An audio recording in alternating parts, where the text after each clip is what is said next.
الشيطان الرجيم بسم الله الرحمن الرحيم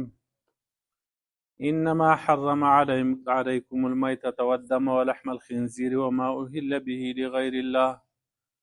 فمن اضطر غير باغ ولا عاد فلا إثم عليه إن الله غفور رحيم. یقینا حرام کړی دی الله پاک په تاسو باندې مرداري او وینا او غوښه د خنزیر او هغه ځناور چې واغستی شي په هغه باندې نوم د غیر الله پس هغه څوک چې مجبوره شو نه وي دی خوند لټونکی او نه وي دی زیاتې کوونکی فلا اسم علیه نشته دی هېڅ ګناه په ده باندې ان الله غفور رحیم یقینا الله پاک بخونکی مهربانه دی. ربط د مخکې سردار دی چې مخکې آیتونو کې د دې خبرې بیان و چې حلال نه حرام مه جوړوئ. نو اوس دې آیتونو کې وایي چې د حرامو نه حلال مه جوړوئ. کوم څیزونه چې الله پاک حلال کړي دي خلقو هغې ته حرام مه وایه، نو کوم څیزونه چې الله پاک حرام کړي دي نو هغې ته حلال مه وایه. نو دا مرض مو مشرکانو کې و چې کوم ځناور هغه الله پاک حلال کړي و هغو ته به حرام وي، بحیره، صایبه، حام، وسیله وغیره. کوم چې الله پاک حرام کړي دي لکه مرداره او وینه او خنزیره، هغه ځناور چې په هغې باندې د غیر الله نوم واخیستی شي په وخت د ذبحه کې نو دغه حرامو نو دوی به هغې ته حلال وي، هغه به یې خواړه. نو الټه چلېده. نو د حلال خوراک خپل برکاتي او د حرام خوراک چې دی هغه نحوست او سپېروا دی. نو حرام څیزونه چې کوم دي د هغې خوراک منع شوی دی قرآن کې. کوم چې حلال دي هغې اجازت دی چې تاسو دا خورئ او په هغې باندې شکر ادا کوئ. دا مخکې آیتونو کې لاړل. دا ځکه چې حرام خوراک سره هغه رذیل اخلاق په سړي کې پیدا کېږي، د عبادت هغه ذوق هغه ختمیږي، دعا نه قبلیږي. نو دغه شانتې د حلال د خوراک چې دی په هغې سره یو نور پیدا کېږي، د رذیل اخلاقو نه نفرت پیدا کېږي، ښه اخلاق و رغبت په سړي کې پیدا کېږي، عبادت کې د سړي زړه ولګي، د ګناه نه زړه یریږي، دعاګانې قبلیږي. نو د دې وجې نه قرآن کې پیغمبرانو ته هم دا هدایت و دا حکم شو یا ایها الرسول کلوا من الطیبات واعملوا صالحا. ای رسولانو، ای پیغمبرانو، خورئ د پاک څیزونو نه عمل کوئ، نیک عمل کوئ. نو په دې کې اشاره دې ته ده چې نیک عمل کې د حلال رزق ډېر غټ دخل دی. دغه شانتې دعا قبلېدو کې د حلال رزق دخل دی، هغه معین دی، مددگار دی د پاک خوراک. حرام چې دی هغه د قبولیت د دعا نه مانع دی. نبی علیه السلام فرمایي ډېر خلق چې کوم دی هغه اوږدې سفرې کړي وي، پریشان حاله یي، الله رب العالمین ته لاسونه پورته کړي او وایي یا ربي یا ربي، لیکن د هغو خوراک حرام، د هغوی څښاک حرام، د هغوی لباس حرام او د هغوی غذا هغه حرامه.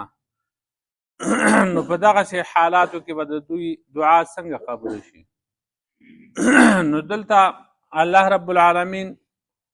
هغه حرام څیزونه شماري چې دا حرام دي، د دې نه ځان وساتئ. کوم چې حلال دي هغه خورئ، الټه مه چلېږئ. کوم چې حلال دي نو هغې ته تاسو حرام وایه، کوم چې الله پاک حرام کړي دي هغې ته حلال وایه. دا مه کوئ. انما حرم، یقینا الله پاک حرام کړي دي. انما د حصر دپاره راځي. نو د آیت مفهوم دا شو چې الله پاک صرف دا څیزونه حرام کړي دي کوم چې په دې آیت کې دا څلور څیزونه ذکر شوي دي، د دې نه سوا نور حرام نشته. نو انما چې کوم دی هغه د حصر دپاره راځي. په بل آیت کې چې کوم دی هغه صراحتا دغه دی چې قل لا اجد فيما اوحي الي محرما على طاعمنا ته وایي چې زه نه مومم په هغه څه کې چې وحی شوي ده ماته ای پیغمبر صلی الله علیه وسلم ته دې خلکو ته ووایه چې ماته چې کومه وحی شوي ده نو په هغه کې زه حرام نه مومم په یو خوراک کوونکي باندې مګر دا څلور څیزونه هلته هم دا ذکر کړي نو د دې نه خو دا معلومیږي چې د دې نه علاوه د دې څلورو څیزونو نه علاوه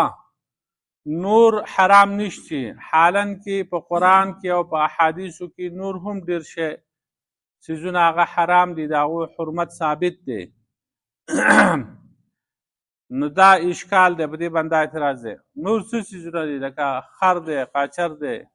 منظرې شرمخه سپی دغه شان پیشو مار لړم ډېر څیزونه دي چې هغه حرام دي نو دا حرام څیزونه په دې څلورو کې منحصر او راګیر نه دي نو د هغې جواب دا دی چې دلته مطلق حلال او حرام بیان نه دی د مطلق حلال او د حرامو بیان الله پاک نه کوي بلکې د هغه مخصوص ځناورو د حلت او د حرمت بیان کوي چې هغه د مکي مشرکانو چې کوم دی په هغه کې غلطي کړې وه نو مخکې آیات کې د هغې وضاحت راغی چې ډېر حلال هغه ځناور چې وو هغه به دې مشرکانو هغه حرام ګڼل و حلال دو به ورته حرام وي لکه دا بحیره صاحبه حامه وسیله دغه وخان کوم څیزونه چې په دوی باندې حرام دي نو هغې ته به حلال وي لکه دا څیزونه دې ته اوسه دا څلور څیزونه چې دي نو دا الله پاک حرام کړي دي مرداره دو به مردارې ته حلاله وي هغه به یې خوړه وایي چې دا او الټه به په مسلمانانو باندې اعتراض کوه چې خدای مړ کړي نو هغې ته وایي دا مسلمانان هغه حرام وي او چې ځان یې مړ کړي هغې ته حلال وي ځان یې په چاړه راکاږي او وینه ترې وباسي په مرۍ باندې وایي دا حلال شو چې خدای مړ کړی هغې ته حرام وي نو موږ دغه مردار خورو موږ ذبح کړی شی نه خورو دا به وي داسې وینه وه نو وینې به یې څکلې خوړې وای دغه چل به یې کوو خنزیر غوښه هغه څیزونه چې هغه په د بوتانو دپاره په درګاهونو وغیره په هغې کې به ذبحه کېدله هغه ځناور دغه څیزونو ته به دو حلال وي هغه به یې خوړه نو قرآن په دو باندې رد وکړو چې دغه څیزونه چې دي دا حرام دي حرام دا څلور څیزونه مرداره ده او وینه او د خنزیر غوښه هغه ځناور چې په هغې باندې د الله علاوه د بل چا نوم اخیستی شي نو مرداره مایته د دې نه مراد هغه ځناور دی هغه حیوان دی چې هغه حلالیږي په ذبح سره چې سړی ذبحه کړي هغه حلال شي خو بغیر د ذبح نه هغه په خپله مړ شي جدا مردار دی چې ذبحه یې کړي جو حلال دی غوا میخه ګډه بیزه دا څیزونه دي دا چې ذبحه کې حلال دی خو که بغیر د ذبح نه دی مړ شو مردار دی یا چې کوم دی د هغې مرۍ خفه شي یا زخم پرې ولګي یا په ښکر باندې ووهلی شي یا ورغړي یا وټکولی شي لکه څنګه چې وروستو سورة مائده 3 نمبر کې راځي حرمت علیکم المیتة والدم ولحم الخنزیر وما أهل لغیر الله به والمنخنقة والموقوذة والمتردية والنطيحة وما أكل السبع إلا ما زكيتم وما ذبح على النصب وأن تستقسموا بالأزلام ذلكم فسق حرام شوي دي په تاسو باندې مرداره وینه غوښه د خنزیره هغه چې په هغې باندې اواز پورته کړی شي د غیر الله والمنخنقة خفه کړی شوي چې پړی چې شی ورته مرۍ ته واچوي په هغې باندې د هغې نه ساه وځي ذبحه نه کړی شي موقوذة ټکولی شوی چې په څه شي باندې وټکوي په اوسپنه په لرګي او په امسا او په دې باندې دغه هم چې او ذبحه نه شي چاړه پرې رانه کاږي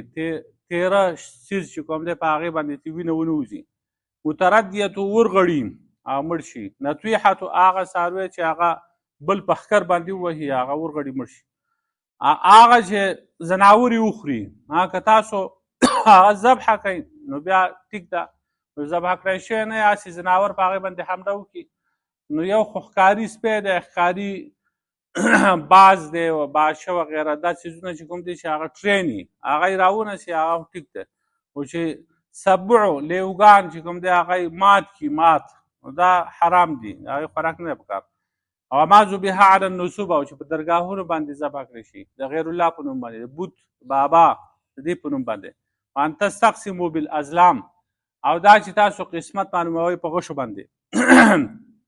یا تقسیم د غوښې کوئ په غشو باندې، دا جدا طریقه او د مشرکانو دا به وروستو سورة مایده کې راځي انشاءالله. نو دغه شی دا مرداره ده. نو دا مرداره چې کوم دی د دې خوراک جایز نه دی، حرام دی. نو قرآن کې بل ځای کې وایي چې احل لکم صید البحر، ستاسو دپاره هغه ښکار د دریاب چې دی هغه حلال کړی شوی دی. دا استثناءات دي. د دریاب زراور چې دی هغه په هغې کې ذبحه کول هغه شرط دی، او هغه د امام صاحب په نسبت باندې صرف یو حیوان دی، د دې نه علاوه نور نه. دا نور امامان خو ډیر وایي، بلکې امام مالک صاحب خو د خنزیر نه علاوه په دریاب کې څومره څیزونه دا ټول حلال دی، حتی که انسان دریابي هغه هم بالاله خورئ هغه هم جایز دی. او امام صاحب وایي صرف ماهی چې کوم دی هغه جایز دی، او د دې نه علاوه دا نور چې کوم دی د هغې نه سړي ته کرکه ورځي، نو هغه نه خوراک نه دي پکاره. نو په هغې کې ذبحه شرط نه ده. حدیثو کوم دغه شانتې راغلی دی چې یو ماهی او یو ملخ دا مستثنا دي، دې کې ذبحه نشته، بغیر د ذبح نه دا حلال دي. ملخان هغه د قاطع ملخان دي که نه چې کله قاصالي راوځي نو هغه غټ غټ ملخان هغه کې غوښئ هغه بیا خوړه کېږي. یو خو دلته دا واړه واړه غوندې دا نه دي، همدغه هم حلال دي. او نبی علیه السلام فرمایي چې زموږ دپاره دوه مردارې چې کوم دی حلالې کړی شوي دي، یو دغه ماهی شو او بل چې دی هغه ملخ شو، او دوه وینې زموږ دپاره حلالې ګرځولی شوي دي. نو یو اینه ده او بل توری دی، اینه او توری دا حلال دي، دا وینه ده او منجمد ده. دغه رنګې هغه ځناور چې هغه بې قابو شي ذبحه کېږي نه، بسم الله الله اکبر دې ووایي او غشی یا تیره څیز هغه دې ورته راپرېښو په نیزه په توره په دې باندې ودویشته، هغه لاړه پرې ولګېده، هغې سره هغه زخمي شو، وینه ترې راووته، نو بس دغه چې کوم دی د دې ذبحې ته بیا ضرورت نشته. که ژوندی دی بیا موندو ذبحه کوي به، خو که ژوندی دی مړو بس دغه وینه بهېدل د هغې دپاره کافي دي، دی حلال دی، مردار نه دی. بیا د ټوپک ښکار چې کوم دی چې په ټوپک باندې ودي نو دا د ټوپک ښکار هغه اکثر علما دې ته جایز نه وایي چې په ټوپک باندې وولي، نو دا وایي حلال نه دی بلکې حرام دی، او دا موقوزه کې داخل دی چې ټکولی شي. نو دا دې کې ذبحه شرط ده، ذبحه کوي به بغیر د ذبح نه جایز نه دی. بعضې داسې هغه دي مردکي چې هغه تیره دي، یو خو په چرو باندې ویشتی کېږي، چری هغه ټکی شي په سربند چې ولګي نو هغه وټکولی شي، او دا مردکی چې کوم دی هغه ترې وځي دا ګولۍ د ټوپک ګولۍ هغه تیری. نو بعضې علما وایي چې دغه آله جارحې په شانته دی لکه دا د غشي او د چاکو او د چوړاکۍ د دې په شانتې دی، نو په دې باندې جایز دی. که دغه پرې ولګي بسم الله الله اکبر دې ووایي او دغه پرې ولګېده نو دا جایز دی. بعضې وایي چې نه دا آله خارقه ده، د بارودو په زور باندې چې کوم دی هغه غوښه شلوي، خو غوښه چې کوم دی هغې کې جرح او زخم هغه سرمن کې دا نشي کولی، دا خو د بارودو په زور باندې دا شی شلوي، نو دا تیره نه ده د غشي او د تورې او د دې په شان دی، نو دا جایز نه دی. خو په دې کې دغه دوه قوله دي، خو اکثر علما دا وایي چې د ټوپک د ښکار چې دی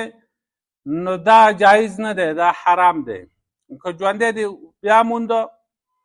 نو بیا به یې حلالوي، او که ژوندی دی بیا نه مونده او دی مړ شو په دې باندې دی نه حلالېږي. خو غوره خبر دا ده چې دا اضطراري ذبحه ده، اضطراري یعنی په حالت د مجبورۍ کې.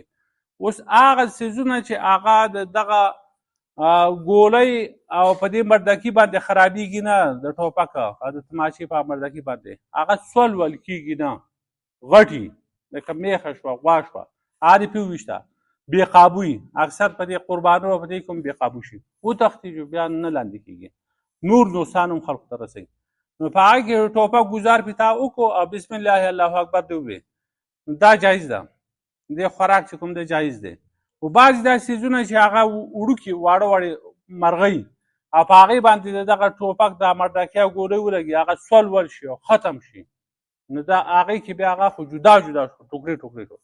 هغه کې د خوراک داسې نه پاتې کېږي نو هغه دې نه خوري خو چې غټي لکه غوا میخه د هغه اوښ دی هغه دې پې وویشته نو صحیح قول دا دی اکثر علما چې کوم دی محققین علما قول دا دی دا جایز دی دا خوړی شي بله مسله دا ده چې دلته خو مطلقا هغه مرداره چې کوم دی هغه حرام وګرځوله نو د دې غوښه حرام ده د دې هغه اخیستل خرڅول دا حرام دي دغه حکم د ټولو ګردګیانو نجاساتو دی لکه څنګه چې د هغې استعمال حرام دی نو دغه شانتې د هغې هغه اخیستل خرڅول بیه دا هم هغه حرام دي د هغې نه فایده اخیستل هغه حرام دي تر دې پورې چې د دې دا مردار ځناور چې دی دا حیوانه دا په خپل اختیار باندې په بل شي باندې خوروله دا هم ناروا دي ها که داسې ځای کې کېږي چې هغه په خپله سپی پیشو ادای وخوري نو هغه جایز دي خو چې ته هغه حلال دا مرداره چې کوم دی حلال ځناور له ورکوي نو دا ټیک نه دي دې نه دا معلومه شوه چې بعضې خلک دا چرګان چې مردار شي هغه بیا پاخه کړي او بیا غوا میخې د ورکوي دې سره پی زیات کوي نو د دې نه خو هغه وینه جوړېږي د هغې نه بیا پی جوړېږي دغه پی دا هر څه حرامېږي نو دا مردارې به ونه ورکوي دا مردار چې ورکوي غوا میخې ده نو دا حرام دي دا نه دي ورکول پکار او د مرداره چې حرام ده نو د دې ټول اجزاو ته بیا شامله ده ټول اجزاو ته پکار ده چې دا ټول اجزا د دې حرام شي خو دلته بل آیات کې علی طاعم یطعمه ویل دي دا قید دی ورسره په یو خوړونکي باندې چې خوري هغې لره نو د دې نه پته ولګېده چې هغه اجزا به حرامي چې هغه د خوراک قابل دی نو کوم اجزا چې د هغې د خوراک قابل نه دي نو هغه بیا هغه جایز دي لکه د دغه مردارې اډوکي دا پاک دي او د هغې ویښته هغه هم پاک دي او دغه رنګې د هغې استعمال چې کوم دی هغه جایز دی ځکه قرآن کې بل یو آیات کې راځي صورت نحل کې ومن اصوافها و اوبارها و اشعارها اساسا و متاعا الی حین دغه سارو چې کوم دی هغه وړی او پشم او ویښته چې هغه سامان دی د وخته پورې او د فیدې شی دی نو هغه قابل انتفاع دی جایز الانتفاع دی په هغې کې بیا ذبح چې کوم دی هغه شرط نه دی په غوښه باندې هغه وینه لګي دا غوښه چې کوم ده په هغې باندې وینه لګېدلي نو د دې وجې نه چې کوم دی هغه د دباغت نه یعنې د رنګ کول نه مخکې هغه حرام دی خو چې کله رنګ کړی شي نو دغه څرمن چې ده هغه څرمن استعمال بیا جایز دی حدیثو کې دغه شانتې راغلي دي نبي علیه السلام یو بیزه ولیده چې خلکو راښکله نو نبي علیه السلام ورته وایي دا تاسو د دې نه د څرمن نه فایده ونه اخیسته نو هغه ورته وایي دا مرداره ده نبي علیه السلام ورته وفرمایل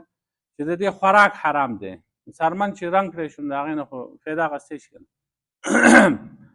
نو بله مسله دا ده چې دغه مردار ځناور دا سربي چې کوم ده او د هغې نه چې څومره څیزونه جوړېږي نو د هغې استعمال هم جایز نه دی هغه حرام دی لکه څنګه چې د هغې هغه اخیستل خرڅول دا حرام دي نو دغه شانتې سربي چې په کوم څیزونو کې هغه استعمال شو د مردارې دا هم حرام شو اوس دغه یورپ نه صابنونه راځي اکثر په هغه کې سربي استعمال شوي نو هغه احتیاط پکار دی هغه استعمال نه دی پکاره خو که د مردارې او د دې سربۍ دغه یقیني علم چاته نه وي نو بیا پکې گنجایش دی بلکې بعضې صحابه کرامو لکه ابن عمر رضی الله عنه ابو سعید خدري رضی الله عنه ابو موسی اشعري رضی الله عنه دغه مردارې دا سربي چې کوم ده سربي د هغې اجازت یې ورکړی دی چې خارجي استعمال لپاره استعمالوي د هغې اجازت یې ورکړی دی نو خیر دی او بل دا هم ده چې دا صابون مابون چې استعمال کړي نو هغه وروستو بیا اوبه پیاړئ ګرم په لاس او په بدن باندې نو د هغې سره ګندګي بیا وځي نو ختم په پیو کې یو شی اچوي دا واړه کټي غوندې او دا سخي او مرغومي دا شي د دې په معده کې یو ماده غوندې ده هغه شی پکې اچوي د هغې نه پنیر جوړېږي. اوس که هغه څاروی ذبحه شوی او د هغې نه دا ماده حاصله کړي او بیا په پوی کې واچوي د هغې نه دا پنیر جوړ شي نو ټیک دی. خو که دا نه وي ذبحه شوی او مرداره او د دې نه بیا هغه پنیر جوړوي نو د دې امام ابو حنیفه امام مالک صاحب د دې اجازت ورکړی دی چې دا ټیک دی. او لیکن صاحبین امام ابو یوسف او امام محمد صاحب او امام ثوري دې ته ناپاک وایي دا صحیح نه دی چې کله ذبحه کړی شوی نه یا څاروی او دغه ماده یې حاصله کړي د معدې نه یو شی چې کوم دی هغه راوالي او بیا اچوي په دې پویو کې د هغې نه بیا دا پنیر غوندې جوړېږي نو دا ټیک نه دی. د یورپي ملکونو نه چې غیر اسلامي ملکونو نه کوم دا پنیر وغیره دا راځي نو هغه غیر مذبوح ځناور یې اکثره هغه ذبح کړی شوي نه وي نو په هغې کې دا څیزونه اچوي نو د هغې نه هم چې کوم دی هغه احتیاط پکار دی چې استعمال نه شي. او بیا په بعضې دغه پنیر کې دغه استعمالیږي د خنزیر د چربي د هغې نه خو بیا هغه خو بلکل ګنجایش نشته په ډابو باندې لیکلي ومې دا بیا قطعا حرام دی وایي.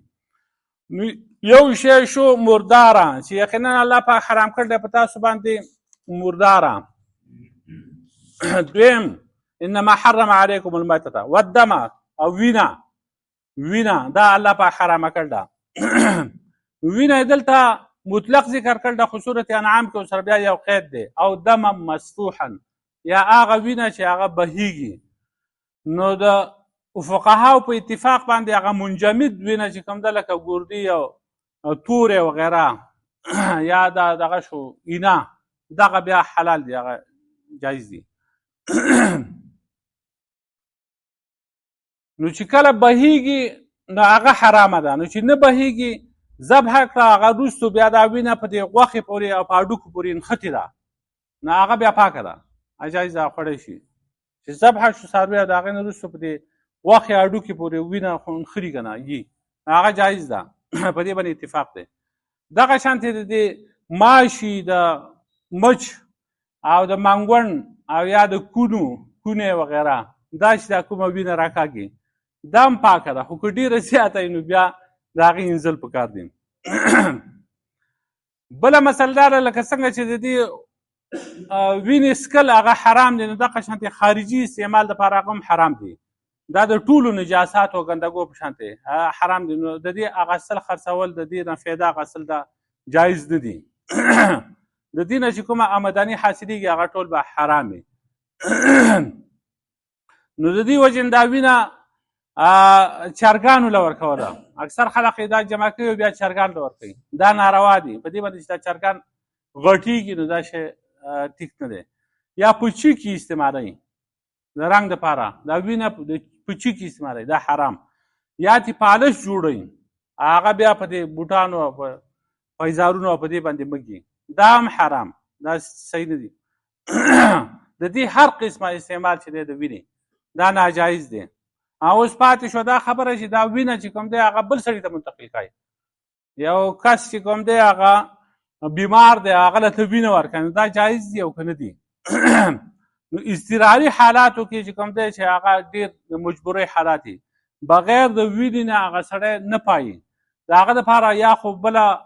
دوایي نشته یا دوایي شته خو هغه کار نه کوي کارګر نه ده نو د دې وجې نه که هغه ته وینه چې کوم دی هغه استعمالوي نو دا جایز دی. د اجازت علما ورکړی دی فقهاو او دا یې بیا قیاس کړی ده په پویو باندې لکه څنګه ماشوم له چې هغه پوی ورکوي یو زنانه هغه بغیر د اپریشن نه بغیر د کاټ چانټ نه هغه ورکولی شي نو دغه شان دا وینه هم بغیر د اپریشن د دې نه په سیرنج په ذریعه باندې او د انجکشن په ذریعه باندې بل بدن ته پاس کېږي او د هغه پکې فایده شته. لکه څنګه چې د ماشوم دپاره دا پی جایز دي چې هغه د انسان یو جز دی خو بل انسان ته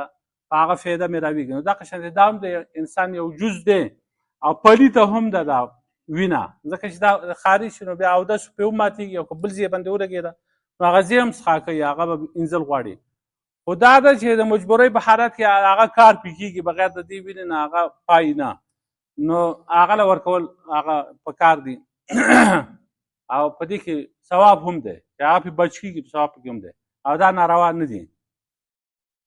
او د دې لپاره مخکې فتاوی علمګیري کې داسې یو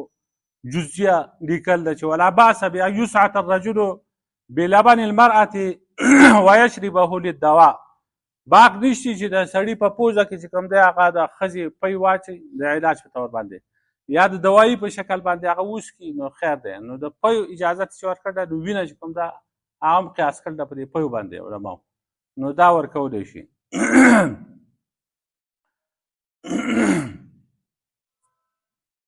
ښه